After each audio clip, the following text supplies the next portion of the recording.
The sea hides many secrets. Restless waves of Japan's southern shores lies one of its greatest. Here, off the island of Yonaguni, divers discovered something impossible: a staircase of stone, a city of shapes.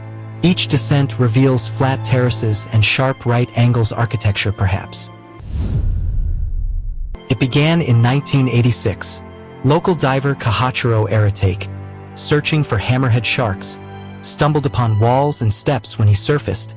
He told the world what he'd found: an underwater monument that could change history. Soon, divers from across the globe came to see it for themselves. But everyone saw mystery.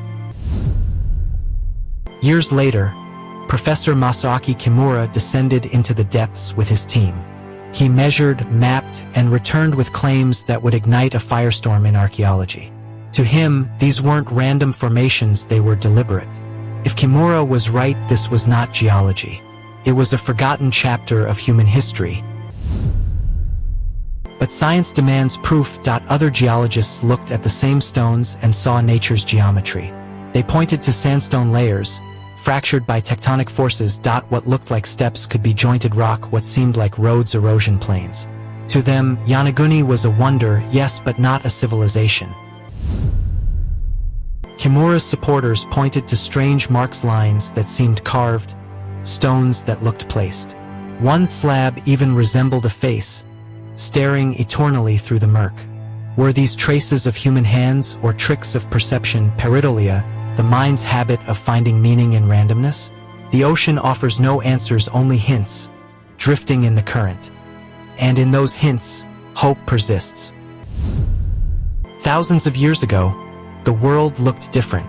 Ice gripped the poles, and seas stood lower by hundreds of feet.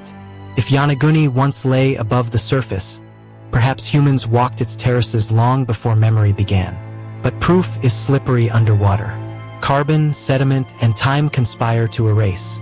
Until the evidence speaks clearly, the monument remains suspended between belief and doubt. The Japanese islands carry myths of lands swallowed by the sea. Legends of Mu, a sunken continent once said to lie in the Pacific, echo faintly through Yonaguni's story. Perhaps that's why the site haunts imaginations. It feels familiar, like an echo from another age. Scientists may debate, but the human heart loves mysteries the mind cannot solve. And the sea feeds that longing endlessly. Today, divers still descend into the cold silence. They trace the same ridges, run their hands across the same stone. Technology maps every line and crevice, yet no verdict emerges. Every discovery seems to whisper the same truth. The deeper we look, the more the ocean reminds us how little we truly know. The Yonaguni Monument remains there still, asleep beneath the waves. To some, a city. To others, a sculpture of nature's making. But to all, it is a mystery that humbles the living. For in those depths, time has no voice, only silence and stone. And until we understand what lies beneath, the ocean keeps its secret.